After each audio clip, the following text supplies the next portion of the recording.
Went down to the river, washed my sins away. Pray, pray, pray, pray, Look pray who for I another day. found! Hey! G'day! There's Rolly and Mandy's wandering over, and I've already got him working. What are you doing there, man? On my fan. Changing your Anderson plug. I know, because... Well, it fell out. Well, it fell out, or maybe... There's Mandy. Maybe I didn't...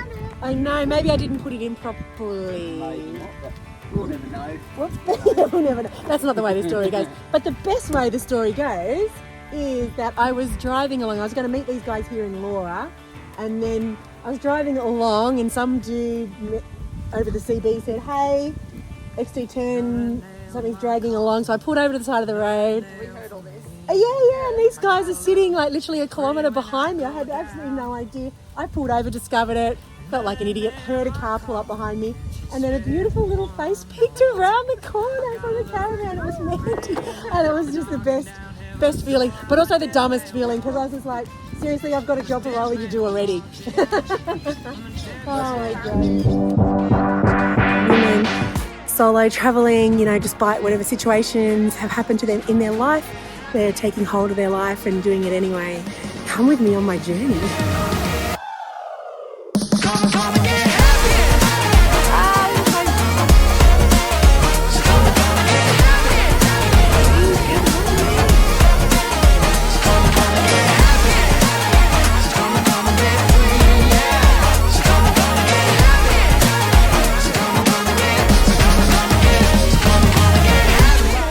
I'm back in Convoy again, which is my happy place.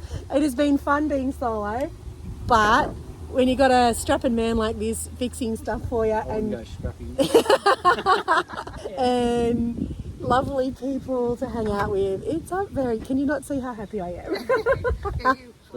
So just save me here, Rolly. Apparently this is a common thing that happens. It is. Yeah. Well, last year at the Big Red Bash, I went through 4 Anderson plugs, fixing them for other people. Yeah. And there is little tools you can get now that lock them in. Oh, okay. Yeah, you were saying that. And what's... Oh, so the little... Gorgeous... Put that in. Wow. Wow. And then... Wow. Put this around here. Yeah. So then... Yeah. That won't... If it does come out, it'll catch it. Yeah, and so it doesn't won't drag on the ground. Drag on the ground. Bloody smart man you are. Hopefully, anyway. So I know. Thank you. We'll go with that. Wow.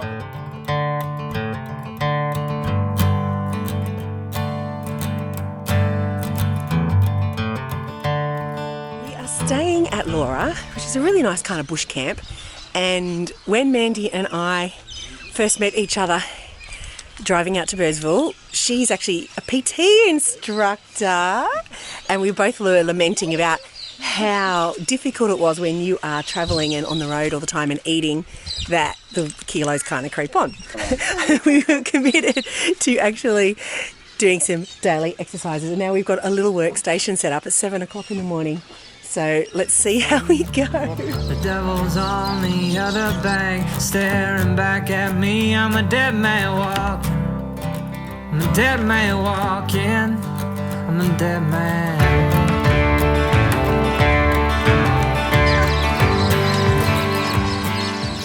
Our very first night camping on our way up to Cape York, and I stayed at the Quincan campground. And I'm just coming to pay the honesty box. I think it's $20 unpowered, $30 powered. There's also some really beautiful Aboriginal art in here if you want to go through the cultural centre. But this one took my eye. Nabrolga. Gorgeous. And we're off. How exciting. Oh my God. So these people are beautiful. This is why I'm travelling with them. We got Rolly and Mandy in front, Uncle John and Auntie Gail behind. Really happy to be with friends, not doing it alone. Don't know how many times I've said that. But you know what's really cool is even if you are traveling alone and you haven't met anybody, we're just staying in that campground then. I think as the campgrounds get smaller and it's more bush, we just met a beautiful couple with some kids, and I know that they'll probably meet up with us now at the next campground, and we might even sort of travel up a bit, maybe not in convoy, but know that we'll be near each other at different campgrounds and stuff. And I totally could have done something like that, I think, if I had been on my own. So, the good old red Cape York dirt I've been hearing all about. All good, I'm just dropping back to get out of Melissa's dust. She's a bit of a dirty girl. So the lead card's really important, that they let you know what's happening ahead. And if you are travelling on your own, then definitely have a CB radio, definitely have it on channel 40. And most people kind of are utilising that anyway. So you'll be able to listen in on when people say stuff and you'll be able to get that information. That's how I found out about my hanging Anderson plug yesterday. This is so cool. I'm loving it already. Cape York is cool. This is the old Laura homestead. So can you imagine having lived in this bloody thing? A lot shorter back then too. See the height of this. I'm not tall. I'm only 5'5", and I'm literally skimming the beams. So just reading on there, this whole place was settled because of the Palmer River Gold Rush, which is no great surprise because that's how the whole country was settled. I think it's at 1874. And so this station was erected basically because it was in between the gold fields, and it became a cattle station because obviously people needed to eat. So, I mean, that's a really interesting history, isn't it? And yet I just can't get my head around how tough it would have been to live out here. And there was just people from all nationalities. I think there was a big Chinese influence, and they had their own Chinese market gardens. So yeah, it's just fascinating how people lived. Over here in front of us is the Aboriginal workers' cottages. Ah. And imagine what it was like sleeping there in the middle of summer. Oh my It's up to, God. like, I know. close to 50. And you were just saying, like, you got to remember when people were living out here in the early, what, the 1800s? Probably the late 1800s? With all their get up, The Victorian their dresses gear. and Yeah.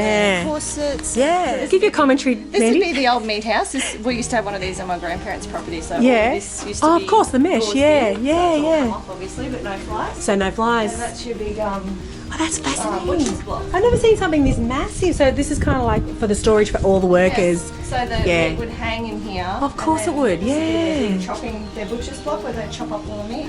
Yeah. No bandsaws obviously back then. Wow. Ahead is the water truck, which is why there's so much water on the roads. Which is super cool. So I think they're grading the roads, which is really interesting. So let's have a look.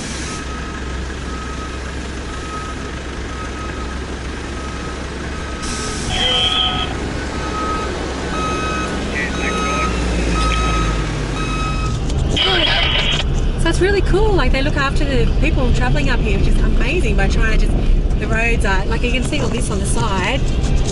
Yeah, so they just grade it all over, get rid of all the corrugations and make it a more pleasant driving experience, which is amazing. I hope they never tar this because this is just so cool. You know, the red dust on it, that is the Cape, you know, that's what it is. But it's a smooth road, you know, there's a bit of corrugations, but it's not too bad. Super cool, super cool. Day one, loving it. Oh, nice. Nice little river. Gotta love that.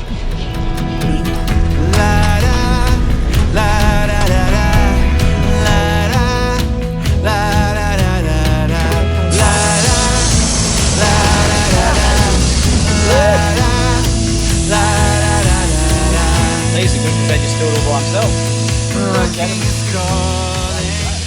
What corrugations look like. And you have no idea what they feel like when you're driving on them. We've just pulled over to put some air, or take some air out of our tyres. So this is the crew who I'm travelling with. I swear I have shaken about 5 kilos off on that last half hour of driving. That was full on. A little bit bouncy, I know. They look harmless when you look at them on the ground, but they're not harmless. Corrugations, I know. Gonna get worse though. Oh, yay. So I'm already getting quite a bit of dust on here, which is awesome, what you expect. And you let the van... There's actually a great photo of Steve in this exact position getting sprayed with red dust. It's unreal. Let the tyres on the van down as well. It flattens them out and it just, there's more surface area on the road and hopefully just takes the pressure of corrugations a lot better. It does. So. A new wave appears with the same sign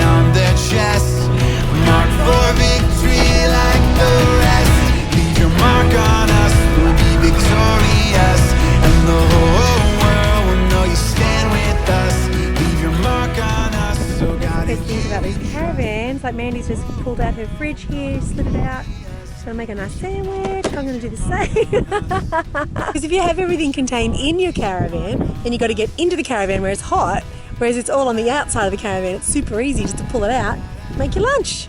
So I'm just gonna make a really yummy chicken wrap. So easy, chicken wrap.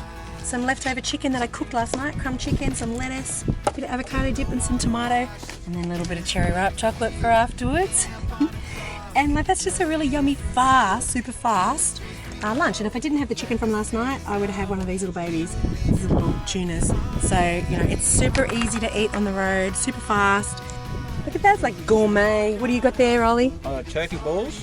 Turkey balls? Homemade turkey balls. Oh my God, you guys are fancier than me. Right? Same sort of thing, same idea. How easy it is when you pull up on the side of the road and feed your friend chocolate. Oh, yeah. So hold a camera. So that's the fridge slide. It's in. And this is the kitchen. And it's in. And that's it. It's really that easy. I know. You got that on your van. I got that on my van. And it's so much nicer than going into your van and getting hot and sweaty. Sorry, mouthful of chocolate. It's all good. And while you hold the camera, this is where my little hamper is of food as well. Oh, so handy. Super handy. Haven't had to go in there at all. I've got the keys in there just resting them. I haven't even gone in because I feel like I don't want to. Oh, this is magical. Look at this. So stunning. I'm just having a moment to shoot this because it's so pretty. Just hanging out with a few of our termite friends. This is the road forward. Cool, huh?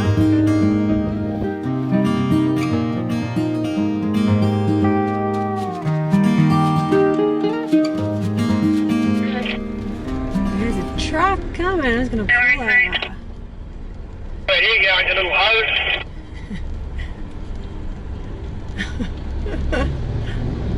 Go around the back of guys. Oh, so it's a hose. Thanks, guys. Thanks very much. Appreciate that. Just pulled into Musgrave Station. Absolutely loving this Cape York trip. So much red dirt and oh god, it's just like corrugations and it's just so real and it's loving it. But you pull in here and it's like a little oasis. It's just a roadhouse with a bit of a lawn, but it has Brahma just hanging out. There's a whole herd of them here just before. These are the ones that have stayed, and there's the airstrip behind this Paul Drive. So I dare say this is where people, if you know something goes really wrong, you got to get them here to Musgrave Station, and then this is the airstrip that you would come in on. Royal Flying Doctor Service for sure. So you can see I'm very, very, very happy. This is just my kind of place. Just to give you sort of an idea, like this is just pretty tame, but it's just so dusty.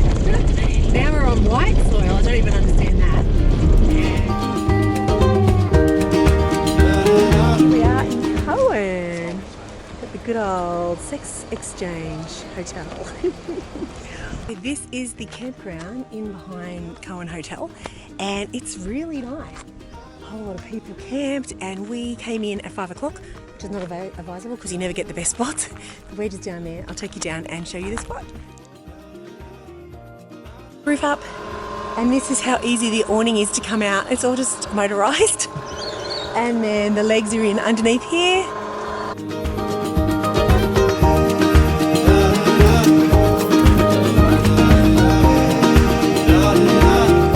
And it's so simple, and then I'll have nice shade in the morning when I'm making my nice cup of tea before we go.